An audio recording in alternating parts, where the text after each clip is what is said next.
Okay, so we're going to move to section 12.3, which is geometric sequences, which virtually is identical to 12.2, except one small difference. There are 5 learning targets, but we're going to stick to the first 3. I can determine if a sequence is geometric. I can find a formula for a geometric sequence. And I can find the sum of finite and infinite geometric sequences. So I want to give you sort of the same basic definition that I gave you with arithmetic sequences. For a geometric sequence, you're simply going to multiply or divide something repeatedly. Remember the difference between arithmetic sequences and geometric. That is, if arithmetic, you're going to add or subtract something over and over and over again, like plus 7, plus 7, plus 7. But now I'm going to multiply or divide something repeatedly, and instead of having that common difference d that we talked about, in this case we're going to have the common ratio r, and that common ratio r is the thing that you are multiplying or dividing by repeatedly. The first couple, we want to ask this simple question: is the sequence that I give you geometric, arithmetic, or neither? And if it's one of the first two, find the common difference or find the common ratio. Number 1, 1/12, 1/6, 1/3, 2/3, 4/3, and so on. Well, we look at how this is changing. Well, I know that the bottom is actually doubling up until this point, or actually it's halving, so I guess we're doubling the bottom, or multiplying this by 2. So a 12th multiplied by 2 is 2/12, which reduces to 1/6. A 6th doubled is 2/6, which reduces to 1/3. Double that is 2/3 and 4/3.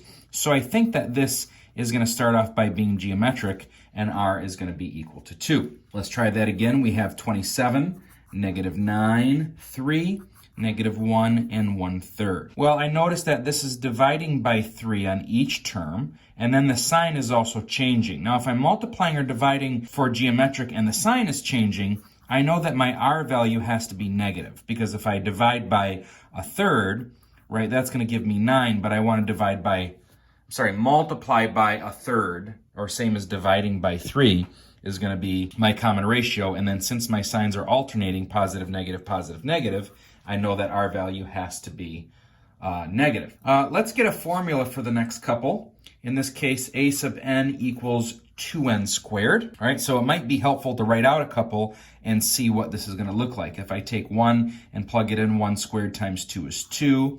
Take 2 and plug it in, 2 squared is 4 times 2 is 8.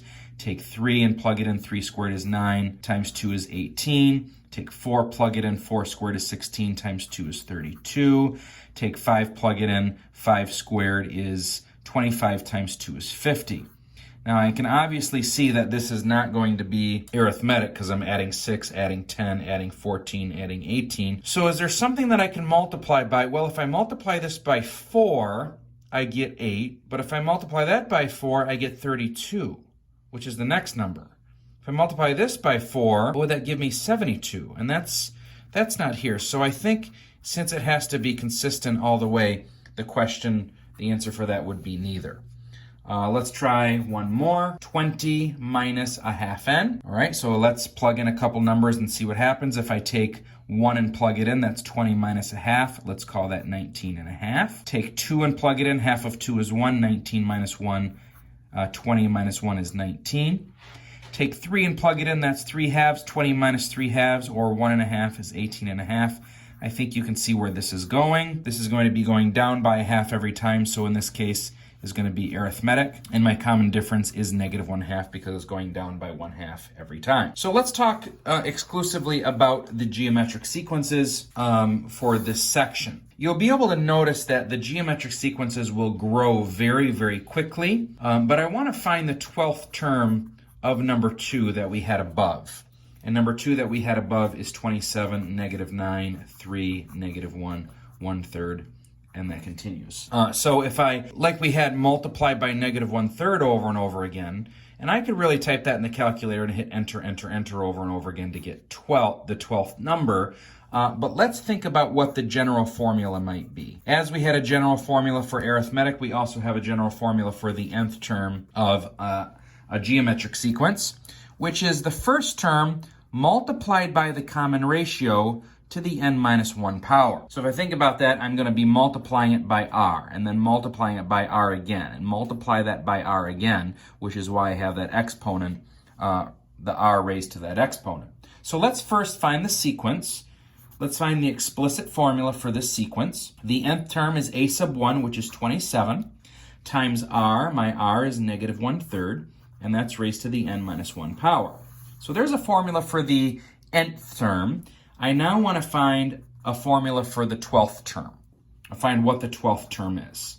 In this case, this is going to be 27 times negative 1/3. If I take 12 and plug it in, that's 12 minus 1, which is the 11th power. And then I can use my calculator to figure out that this is going to be negative 1 over 6,561, okay? Brings us to something called the sum. I want to find the sum of 1/3 plus 1/9 plus 1/27 plus all the way to 1/3 to the 12th power. So this is going to give me 12 terms. And there's a formula for this. The summation of a geometric sequence that goes from the first k equals 1 to the nth term is the formula a sub 1 times r to the n minus 1 power, right? So this is what we're doing. We're taking our 1 and plugging it in and going all the way up to the nth term. In our case of this example is going to be 12. The formula is a sub 1 times, I'm going to squeeze this into the paper here, 1 minus r to the nth power, all divided by 1 minus r. Parentheses on the top and the bottom are going to be very, very important here. So let's put these values into the formula for the sum of the first 12 terms. I'm going to use this formula here. A sub 1 is my first term, which is going to be 1/3. And I'm going to multiply that by 1 minus r to the n, which is 1 minus r, which I know is 1/3. And I'm going to raise that to the nth power, which is 12, because there's 12 terms. And this is going to be over 1 minus r, 1 minus 1/3 goes on the bottom. I'm going to give you a hint that parentheses are going to be very, very important for you when typing this into the calculator. So let's see how we can do this. Let's first put the 1/3 in parentheses out in the front. Since I have two sets, I have a top and a bottom, let's do open, open. And so let's type in the top. 1 minus, I'm going to put my 1/3 in another set of parentheses. Let's close that off. And that's going to be caret to the 12th power. And then we'll close that off. There's the top. Over, open, let's put the bottom in. 1 minus, let's put 1/3 in parentheses again, and then close that. And so that gives me 0.49999, 0.499990592. Very interesting here that this is very, very close to 1/2. If you notice what's happening here is that this is a third. I'm dividing this by 3 to get each term, and this is going to approach 1/2. That's a very interesting concept. And so our final thing that we want to do, this is a finite sum because there are only 12 terms. I want to look at an infinite sum and see if we can come up with something. Surprisingly, this is easier. So let's look at the sum of 3 plus 1 plus 1/3 plus 1/9 plus 1 over 27. And then this goes on forever to infinity. You might have an idea, and here's a case where if we were in class, I would say, all right, let's see if we have any ideas of what people might be able to say. And if you want to give this a shot without doing any work, see if you can come up with an answer, you can pause the video now. I notice that this, without the 3 plus 1 out in the front, is approaching or getting very close to 1/2 or 0.5. And out in the front, I just have 4, which is 3 plus 1. So I think that maybe a good prediction might be that my solution here would be 4.5. And so for an infinite, we'll put this here, an infinite geometric summation is going to be the sum as k goes from 1 to infinity of a sub 1 times r to the n minus 1 power is equal to the first term over 1 minus r. And that's it. And so let's see what we can have here for the sum of the first infinitely many terms. My first term is a sub 1, which my first term is 3, over 1 minus r. 1 minus, and my r value is how much this is changing. Well, this is a third, a third, a third, so this is going to be 1 minus 1/3. So just to simplify, this is going to be 3 over 1 minus 1/3 is 2/3, which is going to be 3 times, take the fraction on the bottom and flip that over and change to multiply.